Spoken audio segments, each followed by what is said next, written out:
Welcome to the Johnny Dell Football Academy podcast on the channel that's trying to answer the whys and hows of the game by talking through and dissecting game film and diving deeper to explain why the X's zig and the O's zag.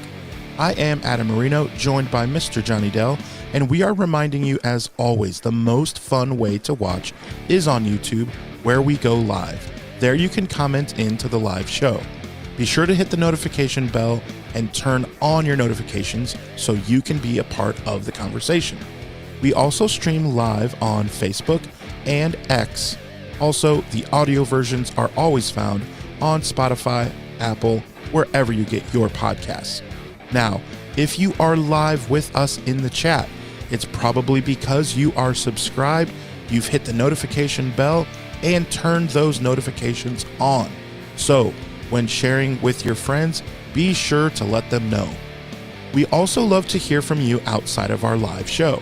Email us at jonnydelsfootballacademy@gmail.com, and you can always check out the website jfa49.com, as it is the most fun way to support the channel. Also, the way we boost the chat and boost the algorithm is to type out hashtag JD49. Well, good morning. Mr. Adam Marino is not with us, so as the usual routine, when he's not here, give me a check on the mic. Make sure it's working, that you can hear me. Let me know in the chat that you can hear the mic. I am having a moment this morning because I cannot pull up my notes. I have my notes for the entire show, saved them this morning, and they seem to be missing. The cloud has let me down. If you know the OneDrive, I usually I have a computer at home that I do all my stuff. I prep it on, and then I get here and uh and dive into everything. And I saved my notes at home, came in here, and they're missing. So we're going to be flying a little bit off the cuff this morning. But we got a great breakdown here, a ton of film to get into for Gracen Halton, a fantastic pick, I think, for the 49ers. Now, we've been going through a number of different prospects. We went through, started out with Dejon Stribling, and then went to Kalen Black because he was the most controversial pick in this draft.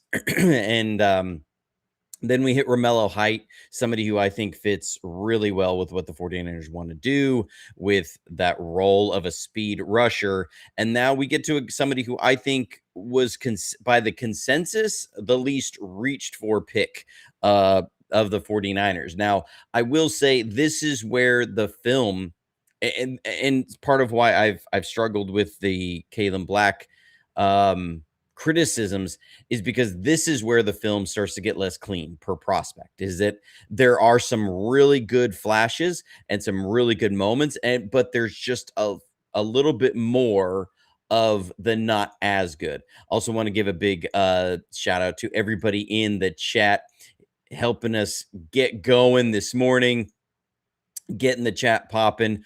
And so thank you for that. Also want to say thank you for everybody for the mic check. Appreciate that. And also appreciate everybody that is a member of JFA49.com. You allow these film breakdowns to happen. You allow the time that goes into putting these together, even though even the notes that aren't here. I had 5 pages of notes. You have no idea how sad that is when you have 5 pages of notes and it is just not there anymore. And I'm going to the OneDrive and I say, come, where are you? I saved you. I know I did. I know I saved it on my computer, and it's not here because there's just a lot of film to go over. And so I had a lot of notes on where he was on each play, but you know what? We're getting into it. So we're going to test my abilities to remember things off of the film. But first thing we're going to do is dive into the Senior Bowl, because this kid showed up at the Senior Bowl was somebody who the speed and violence just jumped off the field. He's a strong player, violent hands, highly athletic kid. He reminds you of the defensive tackle version of Romello Height. I think he's got the fastest first step of many of the defensive tackles in this class. You might say even maybe the fastest first step of any defensive tackle in this class.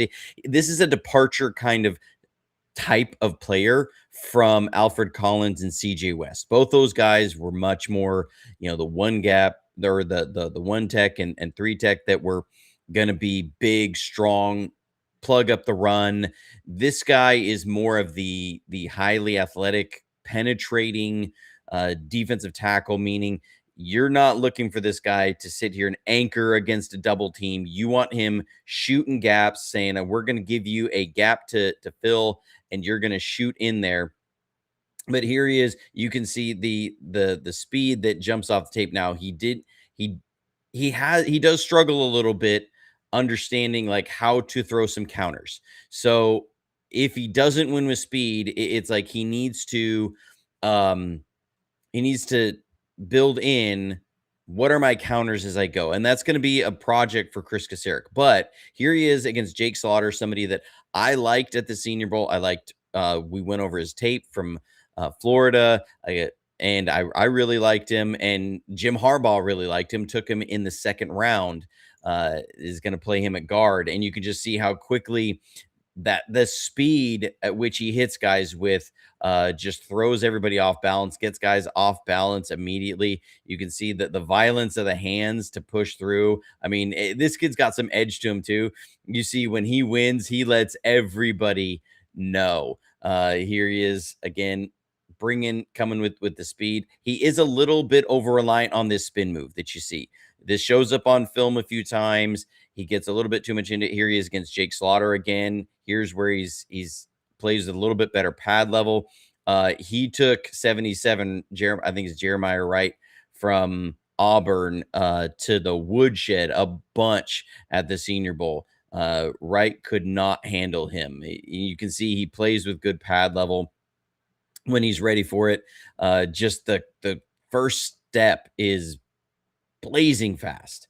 The explosion to get out there, and then his ability to move his body and slice through the offensive line is really impressive. Here, though, you do see again, he's relying on that counter of the spin move, and he puts himself in a bad position. You can see that with there in those clips that he's got a lot of juice, but he also and he can do things, but again, it's not as clean. Is that he's not going to win as many all the time, but he also, is able to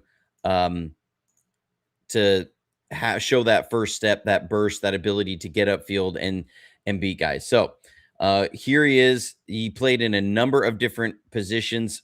You could tell that this kid was heavily influenced by Aaron Donald. That's what's fascinating and kind of intriguing about this pick is when I watch the film, you can see he wears the same sleeves as Aaron Donald, same gloves, same tape around the wrists, has the same stance as Aaron Donald. And so you could easily see how Raheem Morris would be watching his film and say, hey, this kind of reminds me of a guy I had in LA on that front who is an absolute monster. Now, he is not the physical specimen that Aaron Donald was and has been. And so, Aaron Donald just had insane power, insane athleticism, insane body. I mean, the dude had, you can see his abs at 300 pounds. He's not that kind. He's not that cut. He's not that kind of fit, but the burst, the quickness, the violence he can play with his hands, though his ability to move around is very much influenced by Aaron Donald. So this becomes a really intriguing prospect. He had a lot of pressures at Oklahoma, a lot of pressures, a good amount of sacks. From the film, it looked like, I think he had 4.5 sacks his senior year. It actually looked like it was a lot of half sacks. So it was more like 8.5 that he was in on. Almost everything was a half sack in some sort of way. But you can see here his ability to just knife through. I mean, when you're able to beat a tight end to the spot on your first step, that's pretty impressive. So here they have him way out here in a 7 technique uh, at the Senior Bowl, which is fascinating to see. That he knifes in, and there's no chance, no tight end. I'm sorry, he's 300 pounds, and he let everybody know. Uh, he knifes right through there, right here, gonna get vertical, bang. That's Max Ianachor. Probably needed to give his tight end a little more help on that guy if you got him playing across from you. But he plays with an edge. You'll see it a lot. When he makes a play, he let everybody know. And you like to see that, okay? Here he is. I believe he's in a 2-eye. We'll see from the end zone. It's a little hard to tell from here, but he's got a good motor, knife through, force a bad throw. And he again lets everybody know that's him with his arm up in the air. Yeah, he's on a 2-eye here. So in case sometimes those terms throw everybody off, especially if you're film watchers. I'm just kidding. If you know, you know. But you have a 2-eye. 2 technique is head up on the guard. A 2-eye is inside shoulder. A 3 technique is going to be outside shoulder of the guard. A 1 tech is going to be the shoulder of the center, and then you have your 4-eye is inside the tackle. 5 technique is head up, 6 technique is out, and then when you get inside shoulder, the tight end, you're at a 7. So when we say 2-eye, he's inside the guard, between the guard and the center, and you can just see him knife in there, press through, good pad level. You like to see it. When he maintains his pad level, he is as tough to block as anybody. The one of the challenges with him is that a lot of times, because he's so mobile side to side, that he stands straight up. And so that can get him in trouble sometimes. Now, some of the stuff that Oklahoma will dive into is a little misleading in some of that. And so I wonder, I haven't seen anybody else's film breakdowns. I don't want to color my analysis of it. I do wonder if some people are going to confuse some things that assignment wise with what he does. Well, I'll dive into that a little bit more, but sometimes they ran a lot of run stunts and twists, and so it can look like he's getting ejected from his hole, and he's not. He's following through his assignment. But here you can see the good pad level firing out, and that's where he's at his best, and he's able to hold the point of attack is when he maintains his good pad level. He's able to knife through. Here he is, and he's just a handful and could look unblockable. I mean, this is excellent pad level, great arm extension, find the ball carrier. He's got great instincts, and then keep your outside arm free and go make a tackle. And he lets everybody know about it too. Here he is again. This is a 2-eye. He's inside the guard. He takes on the double team and then splits the double team to make the stop on the play, and lets everybody know. Here he is. You loved it. This is the good stuff. Okay, he's taking on this combo. He's going to hold the guard up just a little bit before he gets to the outside edge, and when that guy disengages, then you go and attack that. Because what defensive tackles have to understand, especially at the NFL level, is if they're working this combo on you and this guy leaves, that means there's a ball carrier coming in right behind it. So you got to replace where that guard was, because there's a ball carrier coming in, and you do that, you will find yourself some good things on the other side of it. Now, this is where he's again, the stance. Notice how he is sitting back, so much different than these two guys. That looks like Aaron Donald. That's how Aaron Donald would line up every single time. And so he gets in here again, splits the double team.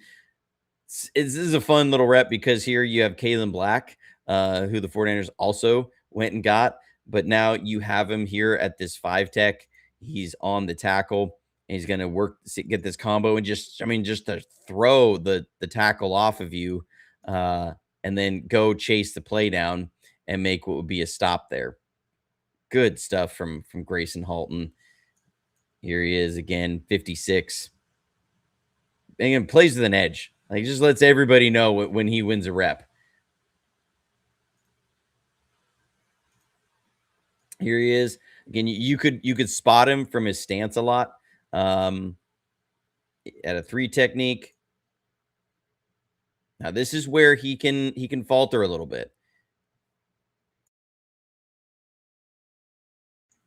Ooh, excuse me, I sneezed. Is that when he doesn't play with good pad technique and good pad level, here he gets a little high and now he gets swallowed up. He's going to get moved out of the hole a little bit. And you see, now I will say this is a clip I should have put on the Kalen Black tape, because he makes Taffy, the safety from Texas, absolutely whiff in the hole, which is pretty cool. Taffy doesn't hold up here. So here comes Taffy. He's going to come down into this hole, and you're going to see Kalen Black absolutely put a little juke on him in the hole. So I know we're on Gracen Halton, but I love me some Kalen Black. You can see it in here. Whoop. Oh, and Taffy knew it too. When the hands clap like that, you know a guy, he didn't let up. He just straight got beat. Here you see him out here outside the guard and a little bit wider of a technique and coming like a battering ram against Jake Slaughter. This is where you see him. I mean, his contact balance is really good. He's able to knife in, make contact, and get vertical. Here he is coming in. I mean, just like a battering ram in against the guard, against the tackle. That's Max Ianachor. This was a would-be sack. You know, they don't want him sacking the quarterbacks during practice, and he's there and he touches him and he lets everybody know that was a sack. Absolute disruptor on the front. Here you see him. He's in a little bit more traditional of his stance. And now this is where he's really interesting, is this kind of athleticism from a 300+ pound defensive tackle. He's going to step up and then run this twist all the way around. This does not look normal for a man that size to be moving like that. And he got another sack, and he's letting everybody know. With what the 49ers want to do and what Chris Kasurik likes to do to generate a pass rush, this is really intriguing of these kind of movement skills from a guy at this size. Because you look at pairing him next to Romello Height, Nick Bosa, Michael Williams, the things they can do along the front. Here he is. Here. Now, this is, again, where I've said sometimes he relies on this spin move a little bit too much. And so the Senior Bowl was very emblematic of what I saw on his college tape, is that there's a lot of good, and then every once in a while, it's just a really not great, where you don't win with quickness, and then he's over-reliant on this spin move, and it just kills his pass rush. He loses all momentum. He gets no pressure, and that is a concern in some instances. Now, I'm not saying that's a concern that he's a wasted pick. He's the first pick in the 4th round. There's a lot of upside here. He needs some real strong coaching, but the movement skills to get out here and run this down.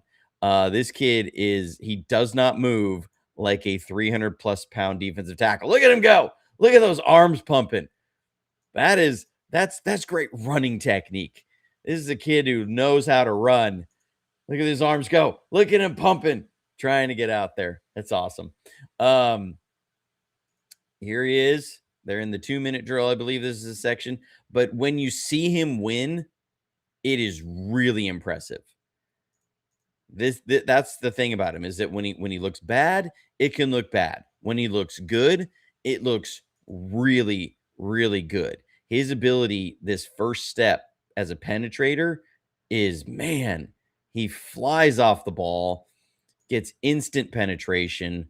It is something that you can understand why they wanted him so bad. These are coveted traits that not everybody has. You can see him beat the right guard immediately, force the quarterback, get the ball out of his hands.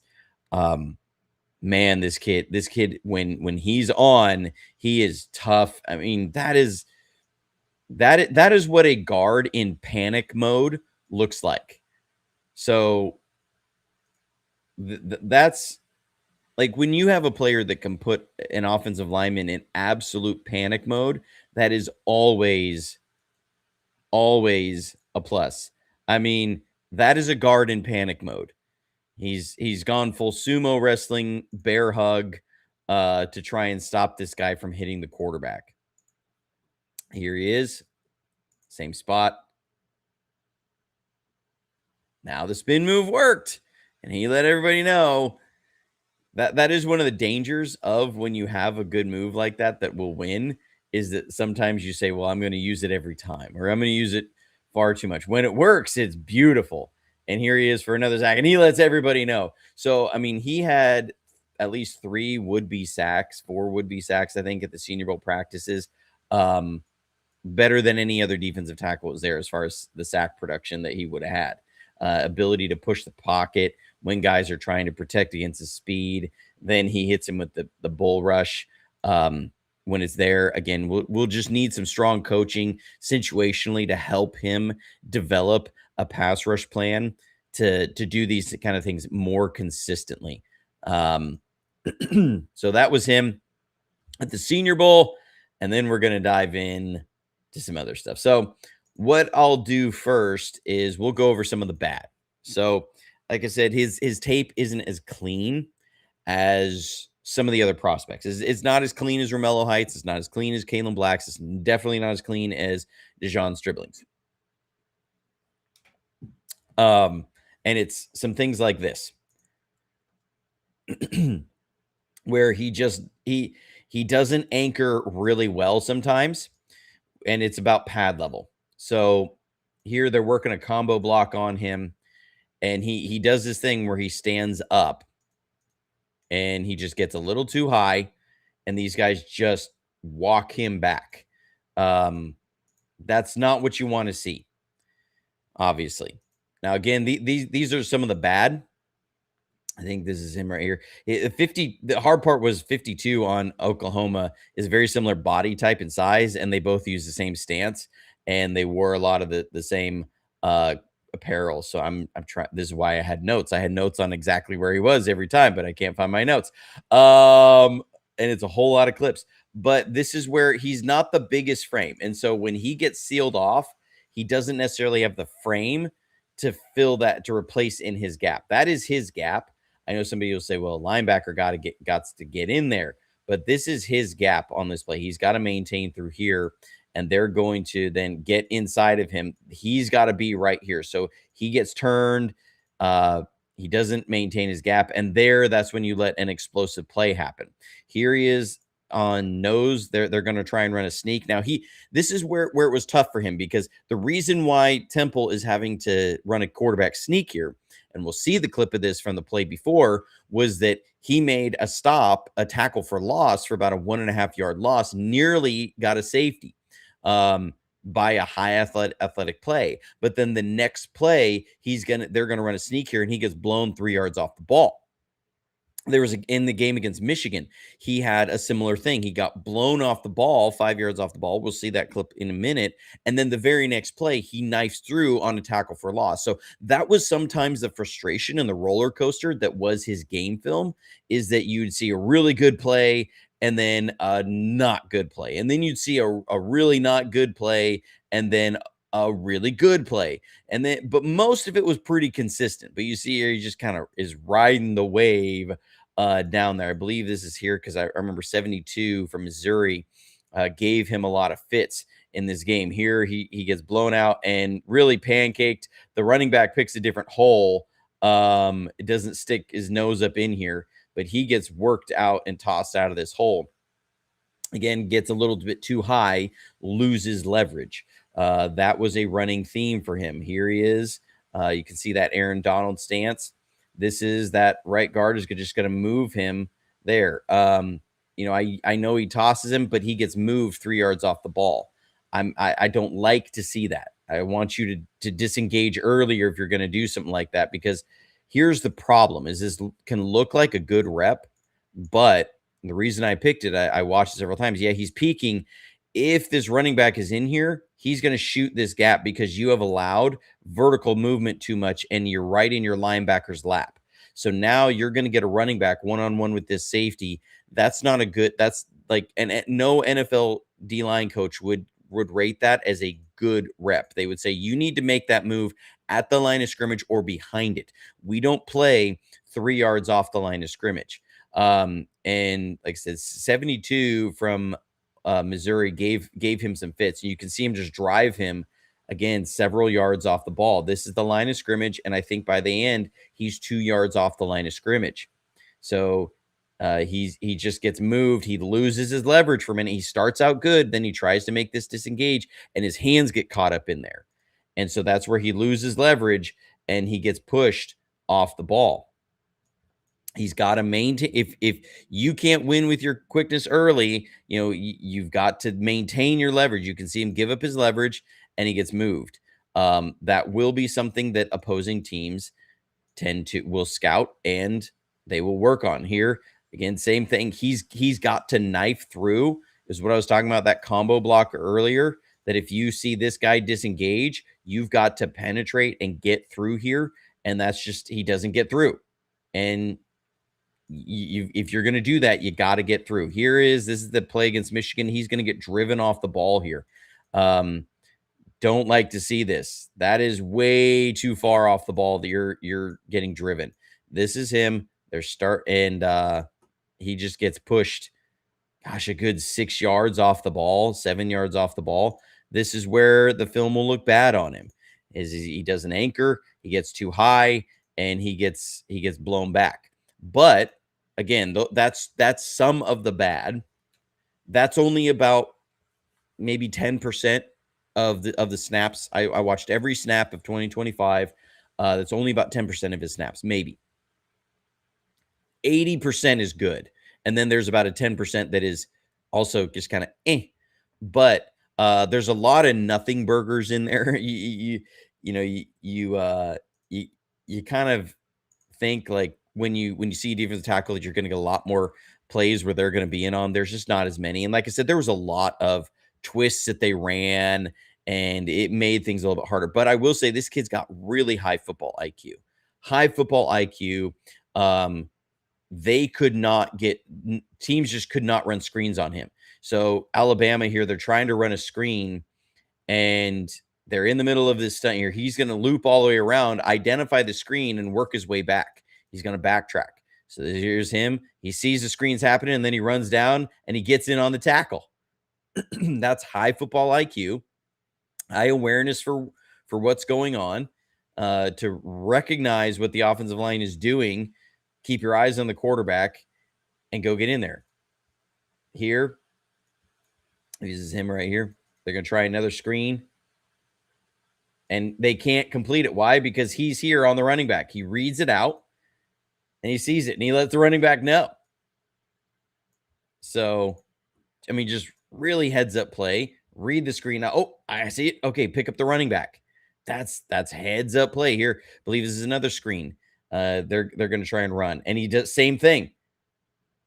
He goes to pass defense right on this screen. He sees it, he peels off, he goes to the running back, and he's in on it. Can't get it going. This is him. And then he's got some violent hands. So here, he's playing against Alabama. Watch the hands engage at the chest plate and then rip. So there's hands and then pull. Toss your dude. Here he is at nose tackle. This is against Brailsford, a center I liked. I think he went to the Browns shortly after Halton got picked. So here, just watch him. There's the rip. Oh, man. High football IQ. Engage with your guy. Peek get your head to the running back. Toss. Fill your gap. And make a stop at the goal line. Like that. Alabama didn't get in on that one. Here he is. Oh man, those hands. Look at the hand usage on this to dictate the engagement and then disengage. Bam, there's the hands.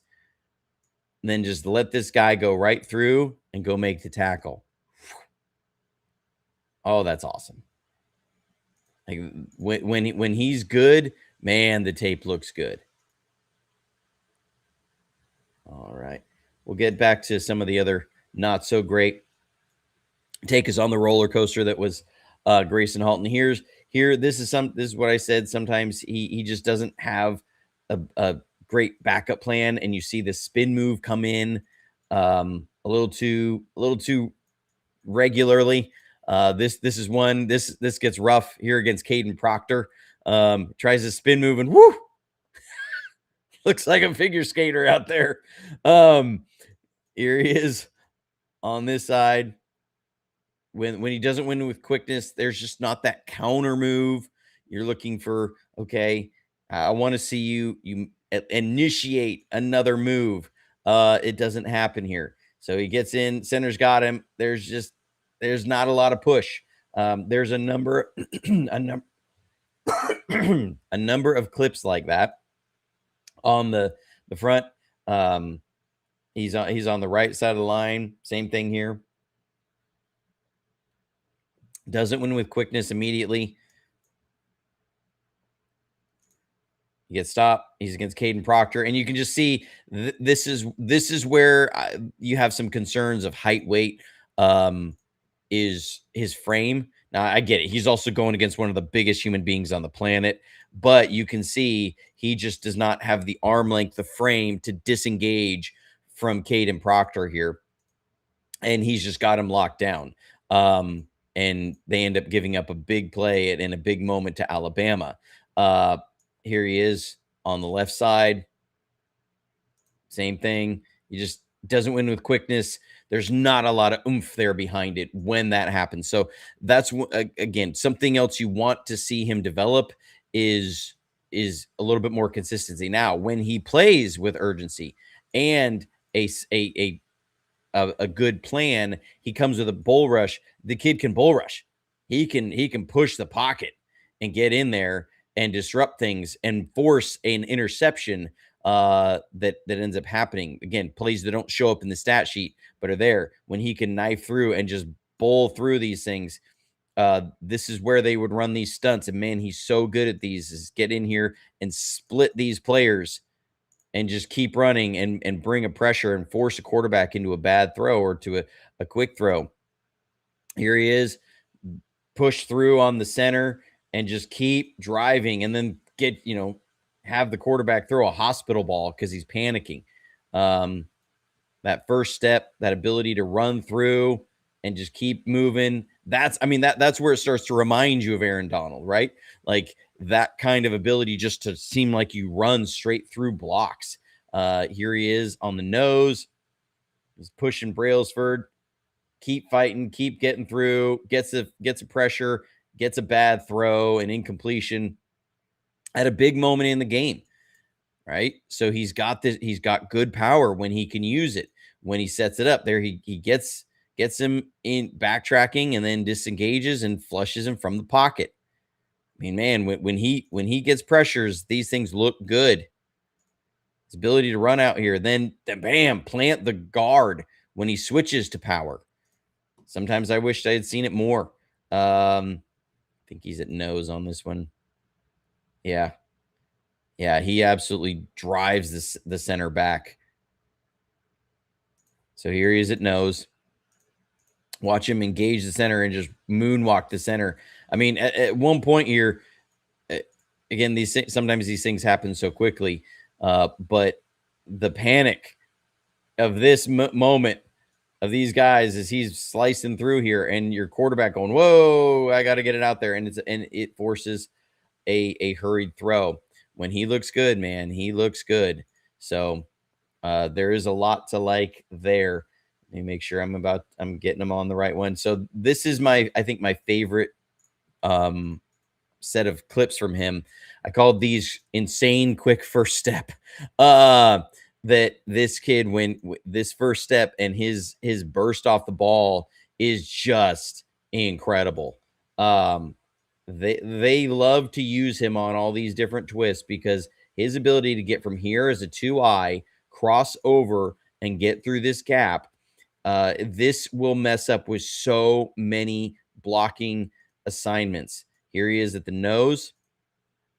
This ability to just knife through. When I say penetrating 3-tech, that ability, that's what I mean. He's going against one of the quickest centers in college, and he just knifes right through. Here he is. This is a 2-eye. Man, he gets in the backfield in a hurry. The way this kid can get in the backfield is special.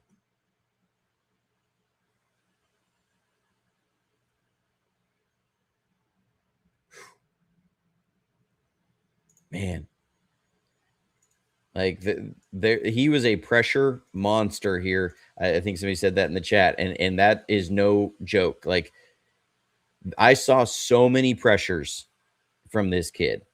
And over time through the season at Oklahoma, he did develop a little bit more into a more of a pass rush role. They had him out a little bit less on rundowns. They're putting 0 in a little bit more.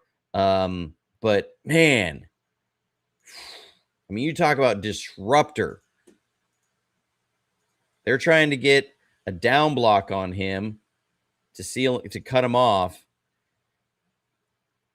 And he's just not having any of it. Just throw the guy right off and maintain the balance. Sometimes you see guys do this, and they'll turn their hips. They'll be so turned they can't get vertical, and it's like, well, okay, I'd rather you just hold your point.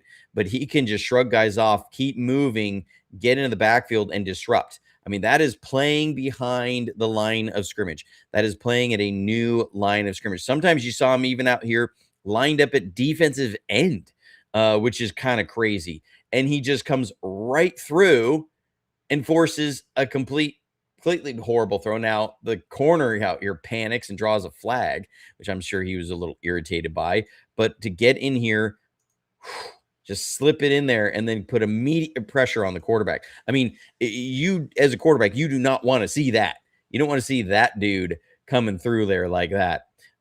Here, at 2-eye, just slices right by the center and forces an errant throw. There were so many times you saw him force bad throws, and it's just beating this center cannot get over quick enough. Man, the first step, like I said, this is like reminds you of the Romello height version of defensive tackles. Here he is. He's going to shift over and then slice right through. So, I mean, this is that Shanahan wide zone, right? Is there this guy's trying to cut him off. And if you can't cut him off, drive him down the line. But when a guy gets so vertical so quickly that you lose your angle on him and you can't do anything, but he's just in the backfield creating problems for your running back. Again, another play, that's not going to show up as a tackle for loss. So his stats did not represent even what he was able to do. He was more productive than his stats were in college, which is crazy because he had good stats. Again, same thing. This is wide zone. This is the 49ers, scheme. This is the Shanahan scheme that has gone across the NFL. This guy's got to try and cut him off, and he can't get there in time because this guy is just so fast off the ball. Man, that's exciting. Like, his first step is as good as anybody. That's what reminds you of Aaron Donald, the ability to penetrate, be a disruptor in there, and cause havoc in the backfield. Now, you do need to be careful that he's not facing a bunch of duo blocks, a bunch of combos. If you want a guy who's going to penetrate in there, burst through the line, this is your guy. Here he is. This one is so crazy because they're trying to run a reverse, and he meets the running back and the wide receiver at the transfer point. This is him. Watch him knife through on this. Center's trying to get a reach on him. I mean, this center is turning and running and can't get to him.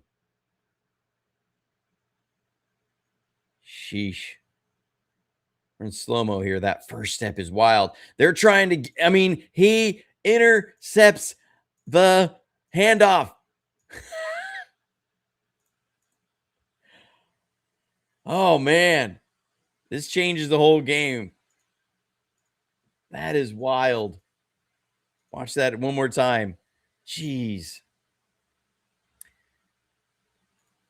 You see why I put this as a clips of insane first step and quickness. I mean, we're talking just a golly. This guy does not look like a 300-pounder playing out here. Like this dude looks like a defensive end, how he's moving. Man.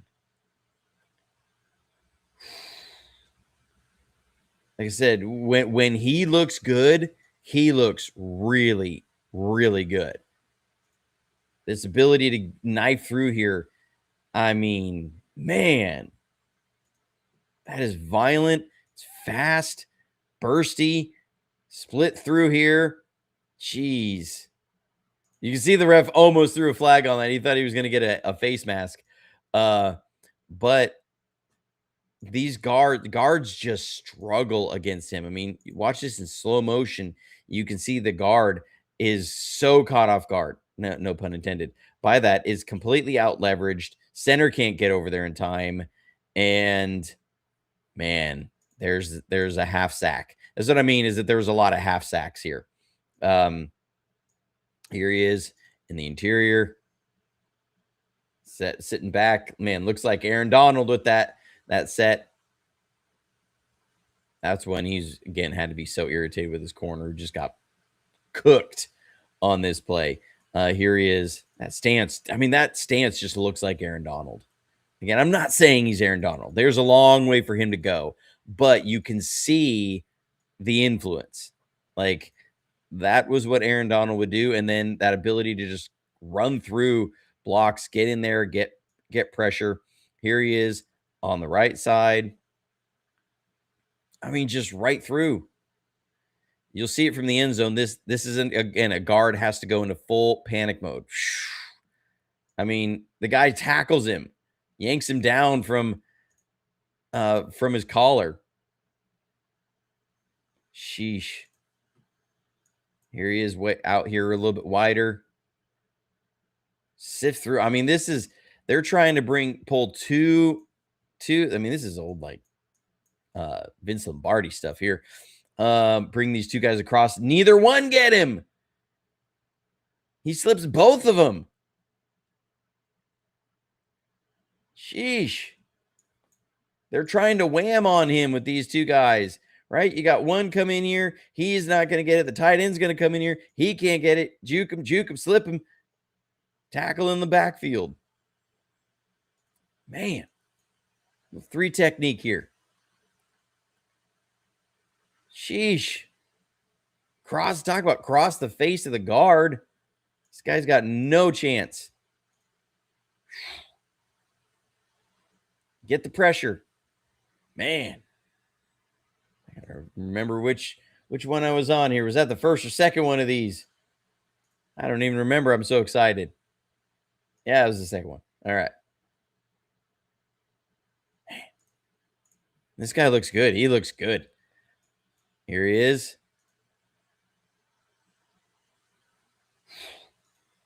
First step right through there. Finish. Man. Love to see it. Nose tackle. Whew. Split the double like that. Sheesh. Flush the quarterback out. Here he is. I think he's a nose tackle here. No, he's right there. My bad. Bang. This is what I mean. They ran a lot of these twists. And this starts looking like what the 49ers like to do, right? You put Nick Bosa way out here. Or you put Romello Height way out here. A lot of times it's going to be Nick Bosa because you're going to say, we're going to bring 3 other guys to the other side. So you've got to make a choice because we're going to play this game. We're going to knife through here. We're going to knife like that. We're going to get a speed rusher off this side. We may even walk Fred Warner up right here And you've got to make a choice. Are you leaving this running back in here to help on Nick Bosa, or are you leaving that tackle one-on-one? And if you're going to have that running back help, now you only have 4 eligibles, and we can better bracket your receivers. But you do that, and you're going to have this guy blasting through here. Man. Here we are. Nose tackle. Again, that stance just looks like Aaron Donald. This dude, the way he turns the corner, this literally just looks like Romello Height running the loop, right? That we looked at last week. Man, just to engage, to turn, and accelerate around the corner. High level athleticism. Extremely rare for a defensive tackle. Here, seeing him at a 2-eye, just right past the center and get into the quarterback's face. Here he is. This is what I talked about, that play where he got blown off the line by 6 yards against Michigan. This is the very next play. So right here, then next time, right through there. This is talk about, that's where the receiver is. The quarterback's throwing the ball way out here. You want to talk about pressure and disrupting plays? Here he is, over 55. Just right in the backfield. Instantly in a quarterback's face. At center, or nose tackle against Brailsford. Man, little arm over, just right in the backfield, right in the quarterback's lap. Here he is again, at nose tackle against Brailsford.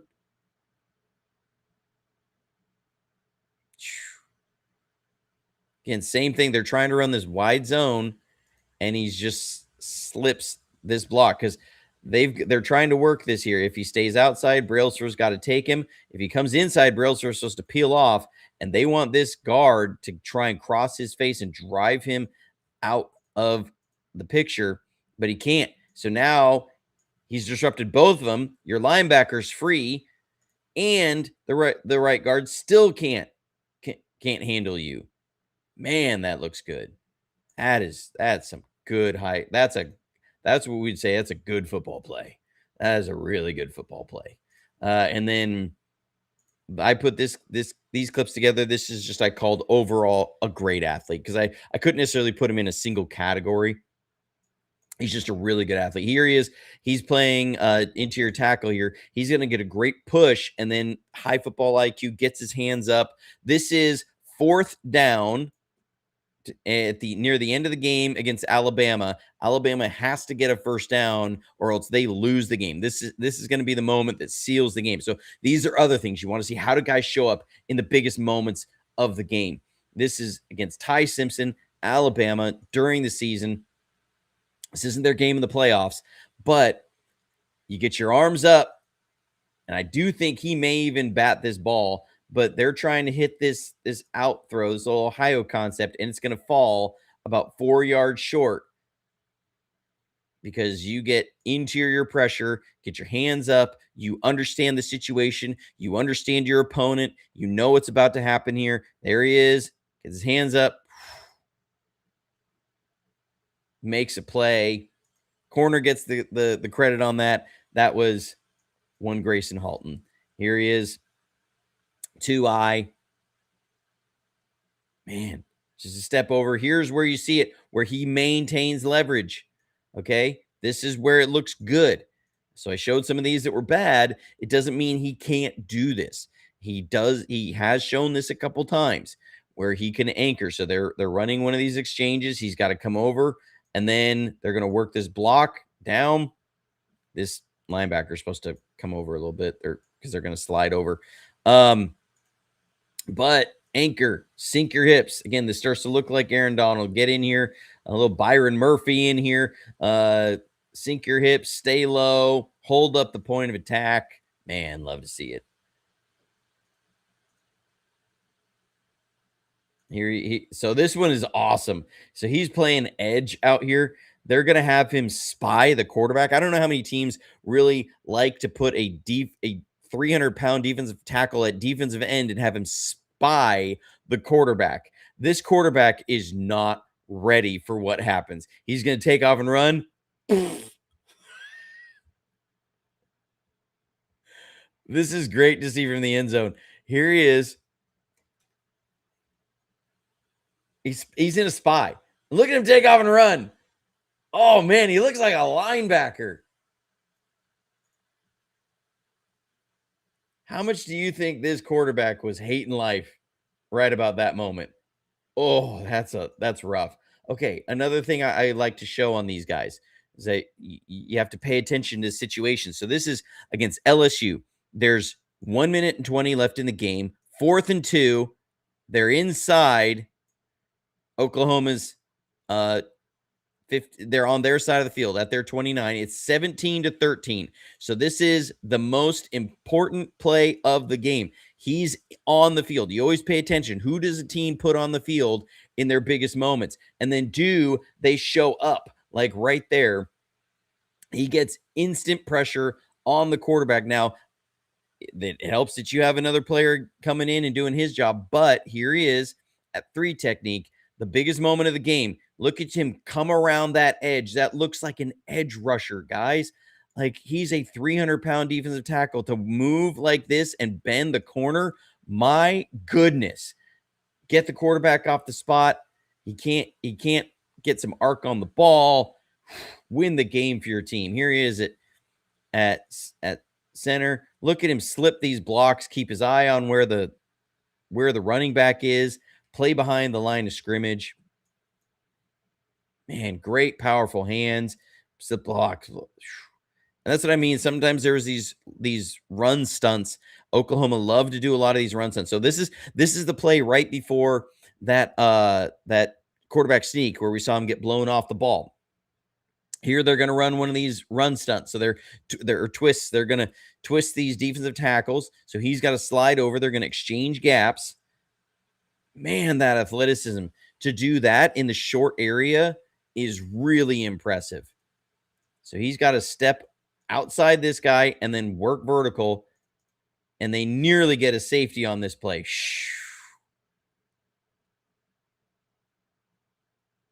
Man, that's awesome. Here he is. 3 technique out here. I mean, look at him. Look at him run down the quarterback. Watch him run. Woo! That's your 300-pound defensive tackle, guys. Like, sheesh. And then he comes at him again. Well, let's go back and watch this one again. Man. Get him here. Get him get out and run. Get out and run. Get out and run. Look at those arms pumping. Man. Here he is. Knife through. Go get the quarterback. Oh, quarterback thought about running, but he remembered that guy ran me down last time. Can't do it. I mean, when you got a pretty athletic quarterback who knows he can't outrun a defensive tackle, that's something. Here he is against Missouri. Look at him slip the block. Oh, just toss the blocker off. Go make a tackle.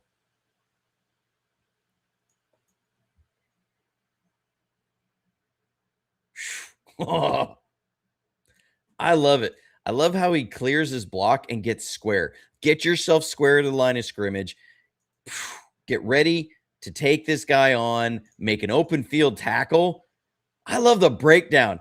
Like when a lot of times linebackers, okay, they're taught break it down, break down, get your eyes on this guy's belly button, get ready to go.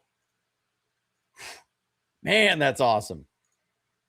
The guy plays like a linebacker or an edge rusher, like at defensive tackle.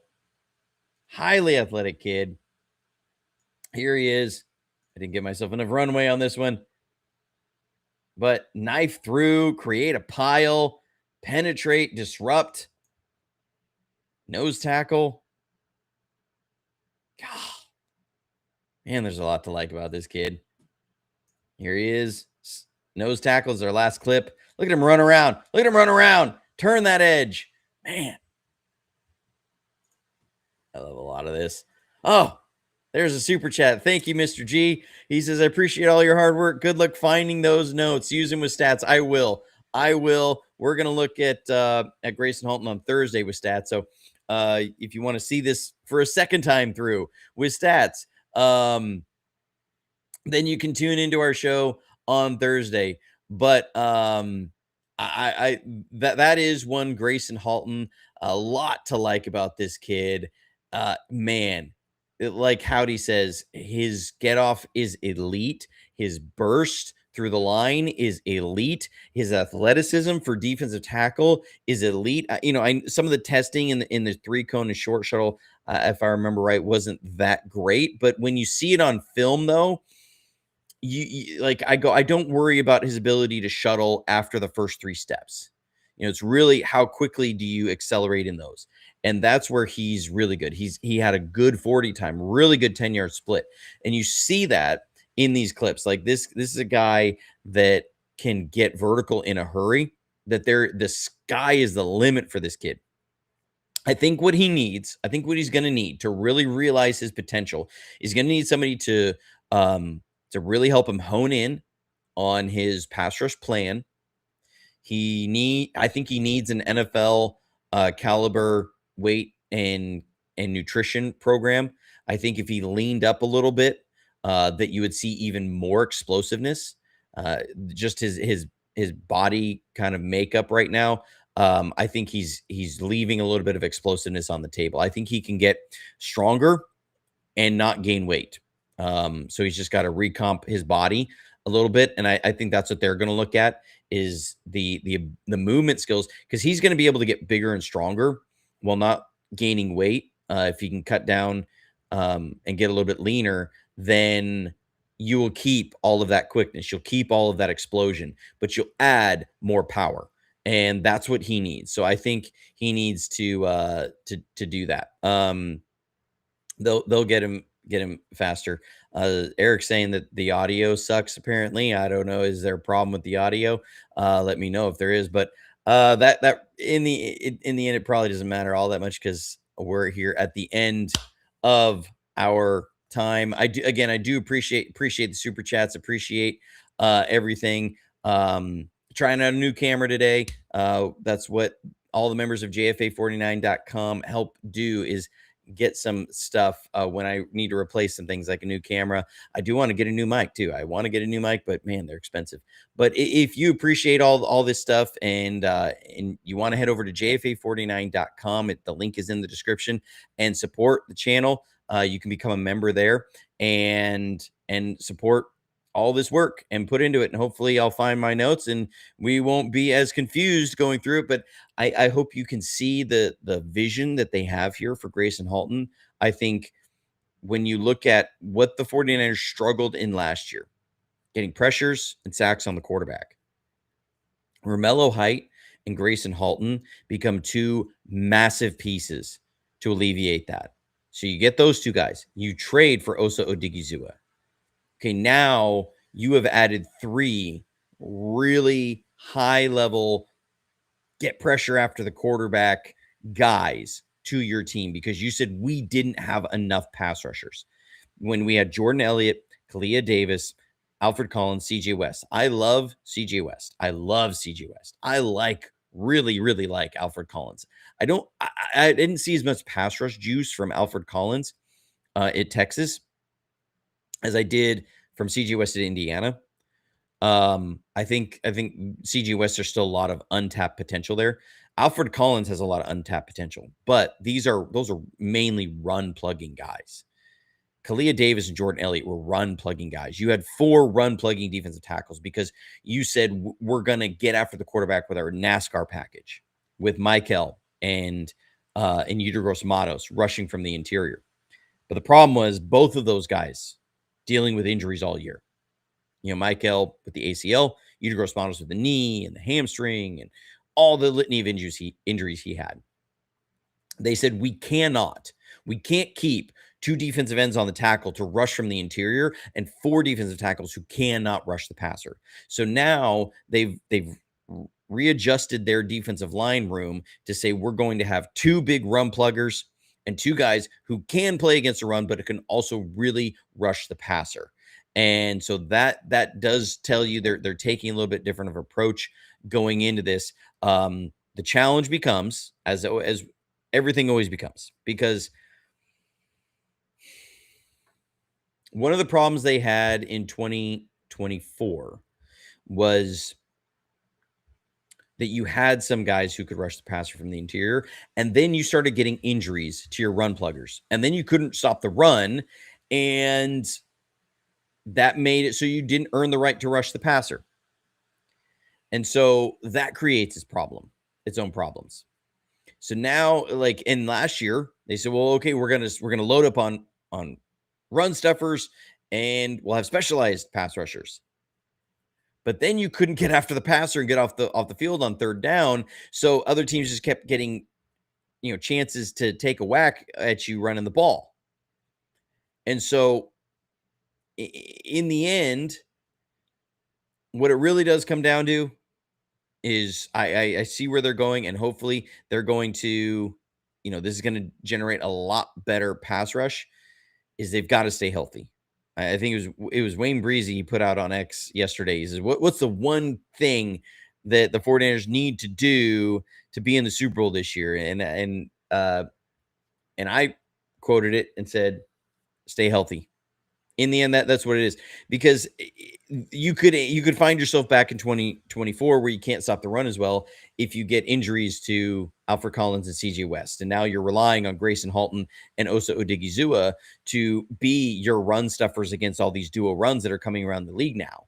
That's not ideal, so those guys have got to stay healthy. You could also lose a lot of your pass rush if you get Osa Odigizua gets hurt, or Romello Height gets hurt, or Nick Bosa is not fully healthy, and it takes him a while to get running again. So in everything, I can see the vision for how the team comes together. Just let's really hope. I have no faith in Dustin Perry, but we'll see how he can get these guys ready to go and stay on the field. They did invest $8 million into their training room this year to get some more facilities, get some more water rehab facilities, and added a couple more personal trainers and therapists to come in and help work with these guys more one-on-one. But man, you really do, though, see the vision of the team that they are putting together, and it's really exciting, really interesting. One of the biggest questions, though, going forward is going to be who's playing left guard. That is the only true position that I think, as far as a starter, that you have questions about in this draft. And from the team, you look at everywhere else, you can assume where there's going to be a starter. It's going to be one of Jair Brown or Marquise Siegel's playing free safety. I would prefer to be to Marquise Siegel, but that's me. Malik Mustafa is going to be playing your strong safety. Bosa is going to be one of your starting defensive ends. When Michael's ready, he's going to be your other defensive edge player. Osa is going to be out there. Alfred Collins, that's your starting guys. You got Fred Warner and Dre Greenlaw. We think it's going to be Nick Martin maybe there as your other starting linebacker and rotational piece. You're going to get Diamador Lenore and Renardo Green as your starting corners, and then Upton Stout will be your starting slot. Those positions. Colt McKivitz is your starting tackle. Dominic Puni is starting there. Jake Brendel's your center. Trent Williams is your other tackle. You got Mike Evans and Ricky Pearsall are going to be your starting X and your starting Z. When George Kittle gets back, he's your starting tight end. Don't know when that's going to be. In the meantime, it's probably going to be Jake Tonjes as your receiving tight end. Christian McCaffrey's your starting running back. Brock Purdy's your starting quarterback. Kyle Juszczyk's your starting fullback. So you see all this, and you go, okay, I can see the vision. There's all these positions that are already filled. Left guard is the only one that we don't know who's going to be starting week 1. So on Friday, we're gonna go over Carver Willis. Willis Carver. I always mix up his name. Anyways, I've gone over every snap of his 2025 season. I pulled a ton of clips.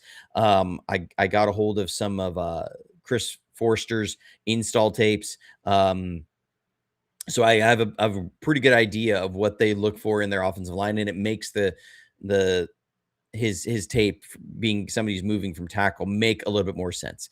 A Niners fan says, I need a good mic. I need a new good mic. I'll say, head on over to jfa49.com, become a member, support the channel, and I will get a new mic. We'll do that. Appreciate it. But until next time, in between time, stay safe, stay healthy, and as always, go Niners.